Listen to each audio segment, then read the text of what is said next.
I always thought the hospital would be the place where I'd fight to stay alive, not where I'd lose everything I'd been living for. It started with a crash. A hit and run.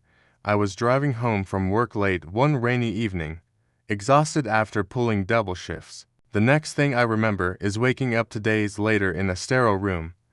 My body bruised, tubes in my arms, the steady beep of machines around me. But the real damage wasn't physical. That would come later. My wife, Jenna, was by my side when I opened my eyes, her hand in mine, tear tracks on her cheeks. She looked so relieved, like she'd been holding her breath the entire time I was unconscious. I thought I was going to lose you, she whispered. At that moment, I believed her. We'd been married for 5 years. Together for almost 8. We weren't flashy, but we were solid, or so I thought. Jenna was a school teacher, soft-spoken, compassionate, beautiful in a quiet kind of way. We talked about starting a family, buying a bigger house. We had dreams, modest, but ours. The accident left me bedridden for weeks. Multiple fractures, a concussion, internal bruising. I couldn't walk, could barely eat. Jenna was there for the first few days, feeding me, brushing my hair back, reading to me when I couldn't sleep. But slowly, something changed. She started coming less. Said school was busy, said she was exhausted. Her texts turned short, her calls got less frequent. I told myself she was tired, that watching the man you love suffer ain't easy, that maybe she needed space. But then a nurse slipped up. She left pretty quickly last night, she said casually while checking my phone. She seemed upset. Was he a relative or a friend? Who? I asked. The man who picked her up. Big guy, drove a gray truck. My stomach dropped. Jenna didn't have any brothers or male cousins in town, and I couldn't think of a single friend who drove a gray truck. I didn't say anything, not yet. I needed to know for sure, so I waited, observed, listened, asked questions without sounding like I was asking. Eventually, I got my answer in the worst possible way. It was 3 weeks after the crash. I was finally strong enough to sit up and scroll through my phone. Jenna had left it with me by accident after a short visit. I wasn't snooping. Not at first. I just needed to check something about our insurance. But then a message popped up.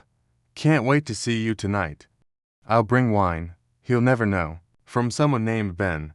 I opened the thread. Scrolled. Read every word. There were photos, messages, plans, references to nights spent together.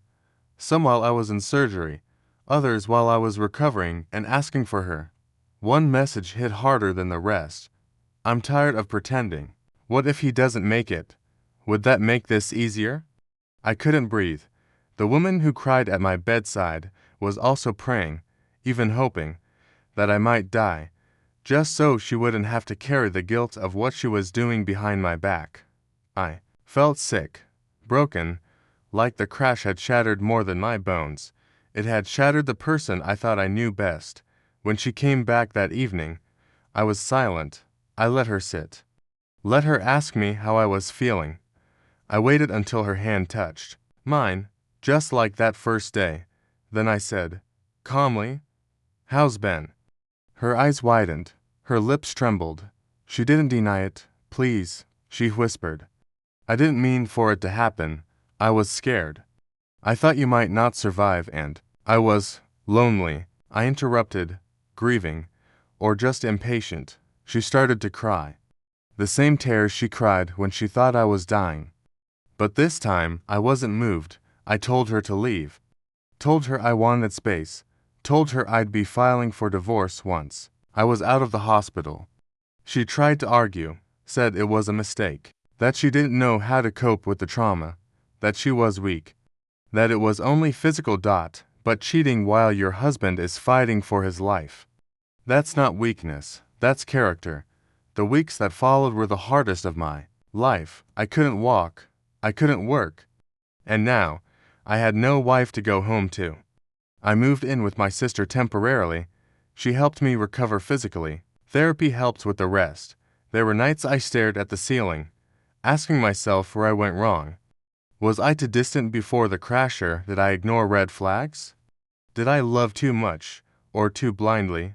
But over time, I stopped asking why she did it, because I realized it didn't matter. Some people love you for what you can give, others love you for who you are. And when disaster strips away everything, your job, your body, your future, you see the truth. Real love stays.